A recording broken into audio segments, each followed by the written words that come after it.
The cursor blinked on an empty desktop where my entire world had been saved just hours ago.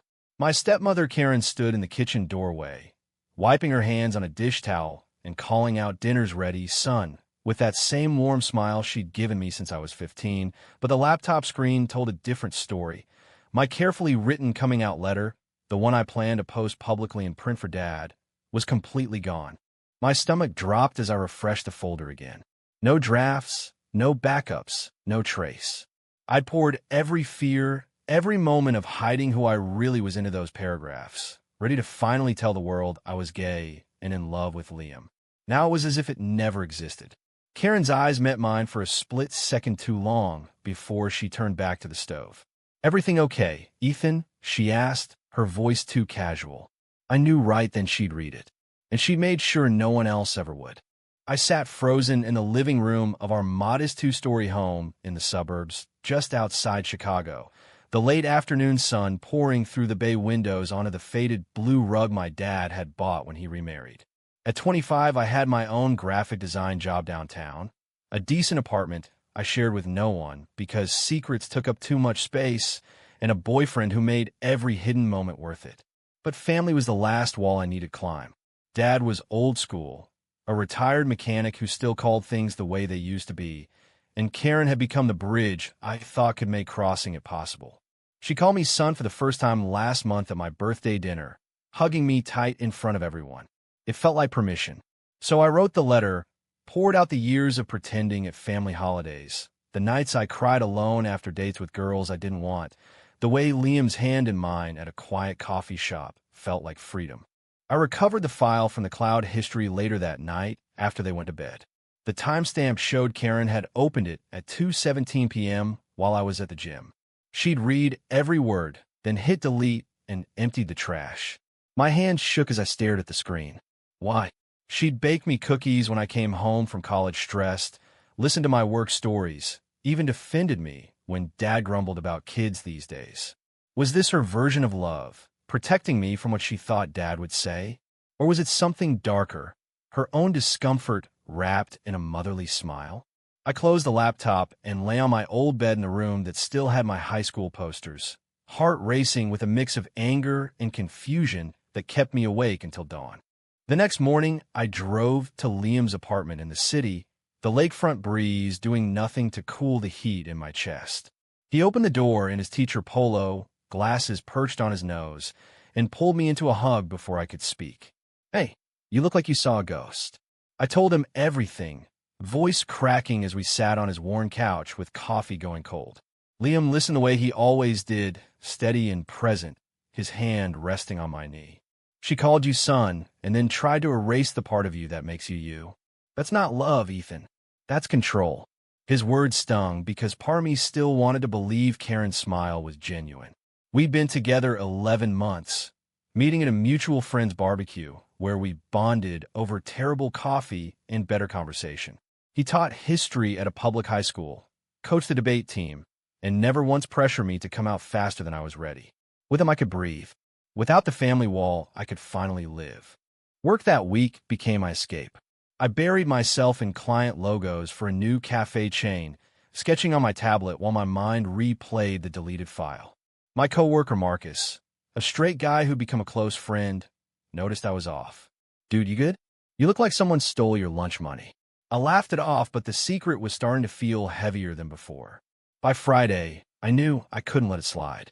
I drove back to the house after work, heart hammering, ready to ask Karen why she'd done it. The porch light was on, Dad's truck in the driveway. I stepped inside to the smell of lasagna and the sound of laughter from the kitchen. Karen turned from the oven, wiping her hands. "There's my son. Perfect timing." The word hit different now, sharp and hollow. I forced a smile and sat down, but inside the question burned. How long could I pretend when the person pretending to accept me had already tried to make my truth disappear? The weekend family gathering loomed like a storm cloud. Cousins were coming, aunts bringing pies, the usual chaos where everyone asked when I bring a nice girl home. I planned to use the letter as my shield, reading it after dessert so no one could interrupt. Now the shield was gone, and I had no plan B. Liam texted me that night. "Whatever happens, I'm here." You're not doing this alone. His support wrapped around me like a blanket, but the betrayal at home left a chill nothing could warm. I stared at the ceiling, wondering if coming out publicly without family buy-in would cost me more than I could afford. The emotional weight pressed down, turning what should have been a celebration of truth into a battlefield I never asked to fight. And yet, somewhere beneath the hurt, a quiet voice whispered that maybe this was the push I needed to stop hiding from everyone, including myself. Sunday afternoon arrived with the smell of barbecue and the chatter of relatives filling the backyard. I helped Dad flip burgers while Karen passed around iced tea, her laugh ringing out as she called me over to help with the potato salad. "Come on, son, you make the best version." Every time she said it now, it felt like a performance. I kept waiting for the right moment to pull her aside, but the kids were running around and Uncle Mike was telling his usual fishing stories. Liam had offered to come as my friend from work, but I told him no, not yet. This was something I needed to face first.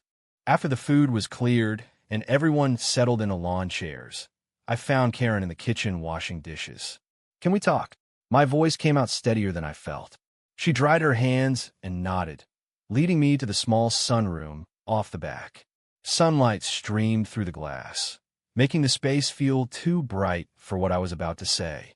"I know you deleted my letter." The words hung between us. Her face didn't change at first, then her shoulders dropped just a fraction. "Ethan, I was only trying to help. Your father, he's had a rough year with his heart. Remember what the doctor said about stress? I read what you wrote, and I panicked. I thought if he saw it right now, I might." She trailed off, eyes glistening. "I love you like my own. I didn't want to hurt you." Her explanation should have softened me, but it only sharpened the betrayal. "You love me so much you erased the one thing that would let me stop lying?" My voice rose before I could stop it. "I've spent years carrying this alone, Karen. Liam isn't just a friend. He's the man I want to build a life with. And you took away my chance to say it on my terms." Tears stung my eyes. She reached for my hand, but I pulled back. "I called you son because you are one to me. But maybe I was wrong to think I knew what was best." The conversation ended there unfinished because Aunt Linda knocked, asking for more ice. I walked out to the yard, chest tight, wondering if family love always came with conditions I couldn't meet. That night Liam met me at the lakefront path near Navy Pier. The city lights reflected on the water as we walked, his shoulder brushing mine in the cool breeze. I told him everything Karen had said. He listened, then stopped and turned to face me. "She's scared, Ethan. But fear doesn't give her the right to decide your story." His hand found mine in the dark, a quiet anchor. We sat on a bench, talking for hours about the future we wanted, simple things like weekend hikes, and maybe one day adopting a dog. Moments like that reminded me why I fought so hard. Our relationship wasn't loud or flashy. It was built on late-night talks and shared silences that said everything. Yet the family crack was spreading, threatening to pull me in two directions. Monday, at work, Marcus cornered me in the break room. "You've been quiet all week. Spill." I hesitated, then told him I was gay and dealing with family stuff. He blinked, then grinned. "Dude, that's it? I thought you were quitting." "Welcome to the club, man. My cousin's gay, best guy I know." His easy acceptance felt like a lifeline, proof that not every bridge would burn. But the contrast with home only made the pain sharper. By the end of the week, I realized the deleted letter wasn't just about one file. It was about control, about who got to decide when and how I lived my truth. The internal storm grew, mixing anger with a strange gratitude that Karen's action had forced me to stop waiting for permission. I started drafting a new version on my phone during lunch breaks, shorter, stronger. Liam read it over video call and nodded. "This one is you, not what you think they want to hear." His belief in me gave me courage I didn't know I had. Yet every time I pictured reading it at the next family dinner, my stomach twisted. Society outside the house wasn't much kinder. A client meeting earlier that week had turned awkward when the older executive made a casual joke about the gays taking over TV. I smiled through it, but inside I burned. The world still had sharp edges, and now my own home had grown them too. The journey of coming out wasn't one moment. It was 1,000 small choices, each one carving out space for the man I was becoming. The following weekend, Dad asked me to help him fix the garage door, just the two of us like old times. Grease on our hands, tools clinking, he talked about the old neighborhood and how things had changed. You know, son, life's too short to carry things that weigh you down. The word son from him felt different, earned through years of quiet support. I almost told him right there, but Karen's shadow lingered. Instead, I asked about his health, steering the conversation safe. He clapped my shoulder. You're a good kid, Ethan. Always have been. The moment passed, but the guilt of still hiding stayed with me long after the door rolled smoothly again. Karen avoided being alone with me all week. She left notes on the fridge about dinner and extra cash for gas. Small gestures that once felt loving, but now felt like apologies she couldn't voice. I found one on my windshield after work. Proud of the man you're becoming. Love, Mom. She'd never signed it that way before. Part of me wanted to believe her, but trust had cracked. I showed Liam the note over dinner at his place. He read it quietly. She's trying, Ethan. But trying isn't enough if it still erases you. We spent the evening planning a small weekend getaway to the dunes. Just us, away from the noise. Lying on the couch, watching an old movie, his head on my shoulder, I felt the peace I craved. Our love was the steady heartbeat beneath the chaos, teaching me that family could be chosen too. Work brought its own test. A new project required me to present to a conservative client group. I nailed the designs, but caught side glances when I mentioned my partner in a casual team story. Marcus backed me up later. Ignore them. You're talented, and that's what matters. His friendship had grown deeper since I came out to him, proof that real allies showed up without fanfare. Yet the small prejudices chipped away, reminding me why the letter mattered so much. I revised it again that night, adding lines about the friends who stayed and the love that made me brave. Each edit felt like reclaiming power Karen had tried to take. The tension peaked at a neighborhood block party. Karen and Dad hosted, string lights glowing, music playing. I arrived with Liam as my plus one, introducing him simply as my friend from the city. Karen's eyes widened for a fraction of a second when she saw us laughing together, but she recovered, handing us plates with her usual smile. So nice to meet you, Liam.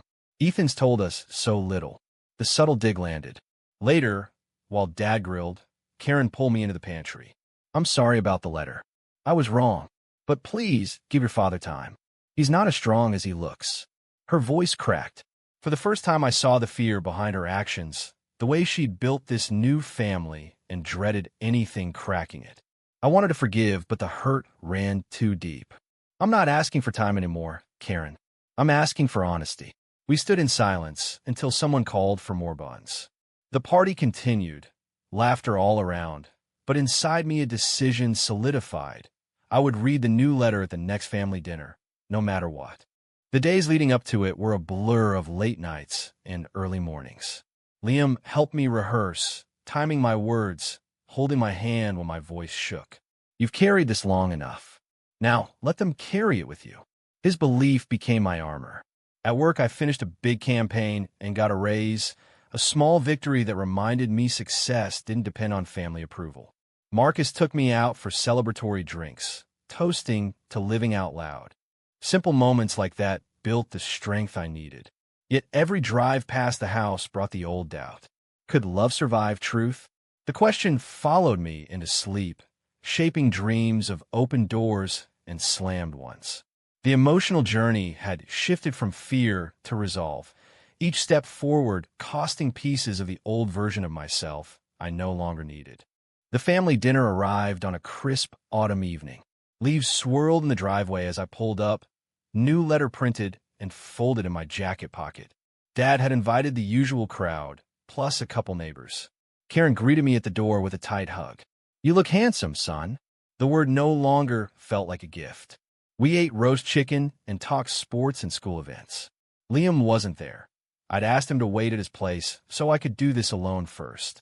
After dessert, I stood, heart pounding louder than the clinking forks. I have something I want to share. The room quieted. I read the letter, voice steady despite the tremor in my hands. Every word about growing up different, about falling in love with Liam, about wanting to stop pretending. When I finished, the silence stretched. Dad stared at his plate. Karen's eyes filled with tears. Uncle Mike cleared his throat. Well, that's something. No one yelled.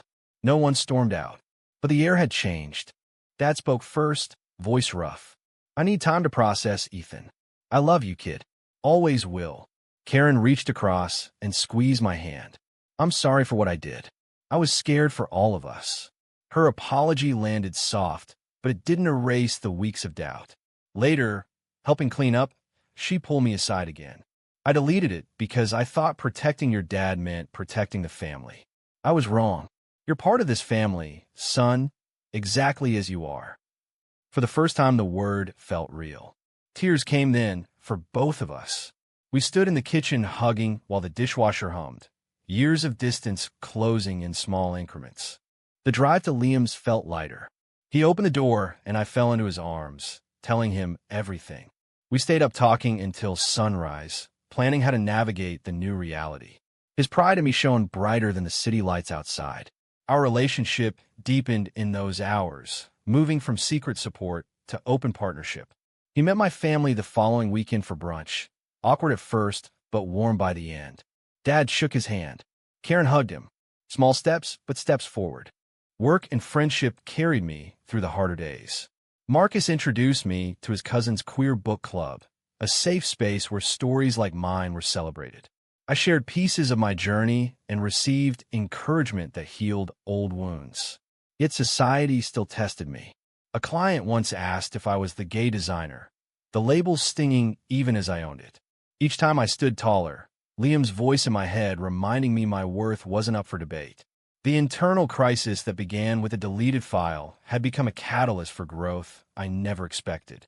Karen started small traditions, inviting Liam for game nights and asking real questions about his teaching. Dad watched football with us, gruff but present. The family dynamic shifted, not perfect but honest. I learned that love sometimes hid behind fear, but courage could bring it into the light. The betrayal that once threatened to break me now felt like the push I needed to claim my full self. Friendships strengthened too. My college roommate reached out after hearing through the grapevine, offering support and stories of his own. The web of relationships expanded, each one teaching me different shades of acceptance. Months passed, and the seasons turned. Winter brought snow to Chicago and quiet evenings at Liam's where we cooked together and talked about moving in someday. Karen and I met for coffee downtown one Saturday, just the two of us. She shared stories from her own youth, the pressures she'd faced as a young stepmom, trying to fit into a ready-made family. I thought if I could keep everything smooth, no one would get hurt. I was wrong, and I'm still learning. Her honesty chipped away the last of my resentment. I told her about the nights I'd cried after dates, the fear of losing Dad's respect. We left the cafe closer than we'd ever been, the word son carrying new weight. At work, I pitched a campaign celebrating diversity and won the account. Marcus high-fived me in the hallway. That's my guy. The small victories accumulated, building confidence that spilled into every area of life. Liam and I attended a pride planning meeting, volunteering for the local parade. Holding his hand openly in a crowd of strangers felt like breathing fresh air after years underwater. The societal pressures didn't vanish, but my armor had thickened. I spoke at a youth center about coming out later in life, sharing how one deleted letter sparked the journey that led me here. The kids' faces lit up with hope, reminding me why truth mattered. Family gatherings evolved. Dad asked Liam about history trivia during Thanksgiving, laughing at the answers. Karen baked a special cake with rainbow sprinkles hidden inside, a quiet gesture that brought tears to my eyes. The misunderstandings of the past became stories we could laugh about, though the pain lingered as a reminder. I faced a bigger test when an old high school friend posted something negative online about the gay agenda. Instead of scrolling past, I commented with my story, tagging no one but standing visible. The backlash came, but so did messages of support from unexpected places. Liam held me through the tough comments. You're changing minds one honest word at a time. The emotional growth continued in quiet ways. I started therapy, unpacking the years of hiding and the fear that love had to be earned by being smaller. My therapist helped me see Karen's action not as malice, but as misplaced protection born from her own upbringing. Understanding didn't excuse it, but it freed me from carrying the anger. Friendships deepened too. I introduced Liam to my entire circle, hosting a game night where laughter filled the apartment.